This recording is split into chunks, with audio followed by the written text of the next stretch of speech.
Assalamualaikum warahmatullahi wabarakatuh. Perkenalkan, nama saya Alun Ibrahim. Saya dari Prodi Sistem Informasi semester 6. Ya, saya dari Universitas Muhammadiyah Gorontalo. Di sini saya akan menjelaskan tentang tugas dari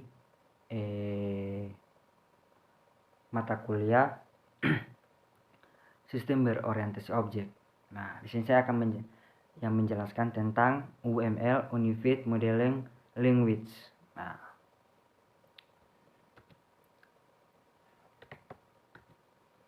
di sini ada UML sejarah singkatnya, yaitu sejarah singkat dari UML itu Object Management Group atau UMG. Nah, sebuah organisasi yang telah mengembangkan model teknologi standar UEP, Object Oriented Programming, sejak tahun 1980-an. Sekarang UML banyak digunakan oleh para praktisi OOP. UML merupakan dasar bagi perangkat atau tool desain orientasi objek dan IBM. Nah, sampai era tahun 1990-an telah bermunculan di dunia, diantaranya adalah metodologi Booch, Coates dengan UMT. Nah, itu ada sejarah singkat dari UML. Kemudian di sini ada definisi dari UML, yaitu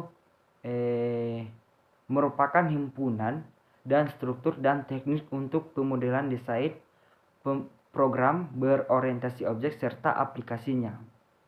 Nah, itulah definisi dari UML. Kemudian di sini ada beberapa kegunaannya dari UML. Nah, yang pertama itu menggambarkan batasan sistem dan fungsi-fungsi sistem secara umum. Dan yang kedua itu menggambarkan representasi struktur, statik, dan sebuah sistem dalam bentuk kelas diagram. Nah, yang ketiga ini membuat model behavior dan menggambarkan kebiasaan atau sifat sebuah sistem. Dan yang keempat itu menggambarkan kegiatan atau proses bisnis yang dilaksanakan secara umum. Inilah beberapa kegunaan dari UML. Kemudian di sini ada UML diagram dasar. Nah, di UML diagram dasar ini memiliki 10 poin. Yang pertama itu di case diagram, yang kedua kelas diagram, yang ketiga sequence diagram, yang keempat state chart diagram, yang kelima itu activity diagram, yang keenam itu conceptual diagram, yang ketujuh collaboration diagram, yang kedelapan object diagram, yang kesembilan komponen diagram, dan yang ke-10 deployment diagram. Inilah diagram dasar dari UML, 10 poin. Nah, kemudian di sini ada penjelasan dari use case diagram. Nah, use case diagram ini adalah suatu gambaran atau yang mewujudkan kelakuan atau kebiasaan sistem. Setiap use case adalah suatu urutan sequence transaksi yang saling berhubungan dan dilakukan oleh sebuah aktor dan sistem dalam bentuk dialog. Nah, inilah penjelasan dari use case diagram. Kemudian di sini use case diagram menandakan simbol. Nah, di sini simbol ini ada gambar dari sistem, yaitu sistem di sini menggambarkan batasan boundaries sebuah sistem menggunakan 4 persegi panjang yang berisi use case. Posisi aktor berada di luar sistem. Nah, yang posisi aktor sini adalah ini orangnya. Kemudian di sini sistem ini memiliki ada beberapa, itu ada di dalamnya ada use case. Nah, inilah simbol dari gambaran tersebut, gambaran dari use case diagram. Kemudian di sini ada use case diagram. Itu ada langkah-langkahnya menggambarkan use case diagram. Nah, yang pertama di sini pendefinian aktor, yang kedua pendefinian use case, yang ketiga pembuatan use case skenario, yang keempat itu menggambarkan use case diagram. Nah, ini langkah-langkah untuk menggambarkan use case diagram.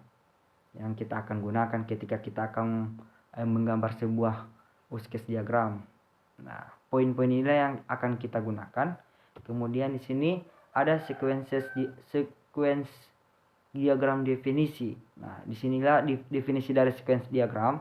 Itu yang pertama itu suatu diagram yang memperlihatkan atau menampilkan interaksi antar objek di dalam sistem yang disusun pada sebuah urutan atau rangkaian waktu interaksi atau objek tersebut, termasuk pengguna, display, dan sebagainya berupa pesan atau message Nah, di sini juga ada kegunaan dari sequence diagram. Yang pertama itu menganalisis, mendesain, dan memfokuskan pada identifikasi sebuah yang digunakan sistem. Yang ketiga itu sebagai alat untuk mengomunikasi kebutuhan requirement bagian teknis, sebab diagram ini lebih mudah untuk dibaca dan diimplementasikan. Nah, yang ketiga salah satu jenis diagram yang sangat cocok digunakan untuk mengembangkan model deskripsi use case menjadi sebuah spesifikasi desain. Yang keempat itu sequence diagram ini digunakan untuk menggambarkan dan memodelkan use case. Yang kelima itu berguna untuk memodelkan sebuah logika dari sebuah metode, function, dan prosedur. Dan keenam itu digunakan untuk memodelkan logika dari service. Ini kegunaan sequence diagram. Nah, kemudian di sini sequence diagram dari simbol aktor. Nah, simbol aktor ini adalah contoh inilah gambar dari simbol aktornya. Ini orangnya ini adalah sebuah aktor dan kotak itu adalah berisi nama aktor. Nah, di sini ada penjelasan itu orang, proses, atau sistem lain yang berinteraksi dengan sistem. Nah, ini menandakan simbol aktor. Kemudian di sini simbol objek. Nah, simbol objek sini di dalamnya sini adalah objek, kemudian objek kelas dan kelas. Objek titik dua kelas, kemudian kelas. Nah, penjelasan ini komponen berbentuk kotak yang mendemonstrasikan sebuah objek berperilaku pada sistem. Nah, ini yang dari simbol objek. Kemudian di sini ada simbol lifeline, itu garis putus. Nah, di sini itu ada penjelasan dari simbol lifeline ini itu berbentuk garis putus-putus yang berfungsi sebagai aktivitas dari sebuah objek. Nah, garis putus-putus ini adalah merupakan aktivitas dari sebuah objek. Nah, di sini ada aktor, objek-objek, ada garis putus-putus. Nah, kemudian di sini ada simbol activation box. Nah, itu mempresentasikan waktu yang dibutuhkan oleh sebuah objek atau melaksanakan sebuah tugas atau perintah secara lengkap.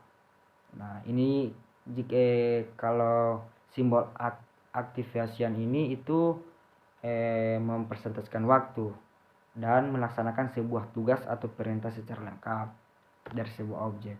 Kemudian di sini ada simbol pesan masuk dan keluaran. Nah, di sini ada contoh dari simbol-simbolnya itu ada arah panah pesan masuk dan keluaran. Kemudian jika arah panah berbalik itu pesan atau masukan pada dari objek sendiri. Itu menggambarkan fungsi-fungsi dari sistem. Nah, kemudian di sini ada simbol looping. Itu simbol looping itu menggambarkan perulangan aktivitas yang dilakukan oleh objek. Nah, di sini ada perulangan. Maka di sini ada kurungan di sini dan itu akan aktivitas dilakukan oleh untuk perulangan atau yang dinamakan looping. Ya. Kemudian di sini ada simbol destroy. Itu gigitan dari sebuah objek dapat diakhiri dengan membuat panah yang di ujungnya diberi tanda X. Nah, ini contohnya ada arah panah X dari simbol dari garis putus-putus. Nah, ini ada arah panah destroy. Nah, kemudian di sini, nah itulah hasil presentasi dari saya. Lebih dan kurangnya saya mohon maaf. Wabillahi taufiq wal hidayah. Wassalamualaikum warahmatullahi wabarakatuh.